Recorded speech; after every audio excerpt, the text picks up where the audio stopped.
لاعب مغربي احتل العالم في لعبة روكيت ليج، ومين غيره درالي. بدايته الحقيقية كانت لما وقع مع BDS إلى جانب مانكي مون وإكزوتيك.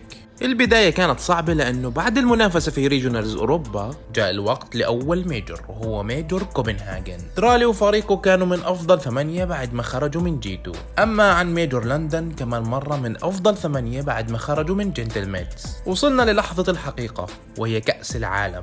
درالي وفريقه بأداء قوي بوصل للنهائي الكبير ضد فالكونز، وبيحقق درالي اللقب من قلب الرياض لينتقل إلى المهمة الوطنية في بطولة العالم للمنتخبات، وقاد المغرب للمركز الثالث رابع بعد ما خرج من فرنسا، ليتجه بخطوات ثابتة نحو بطولة العالم ومنتشي بانتصاره بكأس العالم. وبعد نهائي قوي وصعب ضد G2 وعلى أرضهم قدر المغربي يكون البطل. كل هذا وهو بعمر 17 سنة بس. مع بداية السنة الجديدة كارمين كور بيعلن عن صفقة العمر درالي مع فاتيرا وأتو، الفريق اللي أثبت نفسه بشكل مرعب لدرجة إنهم خلصوا على الفريق المرشح فايتاليتي. نوصل لميجور برمنغهام والكل كان مرشحهم للقب، واللي فعلا بصير، وبدون خسارة أي مباراة بيكون درالي الأفضل في البطولة. حاليا درالي وفريقه جاهزين لميجور رالي وهم المرشح الأول للقب.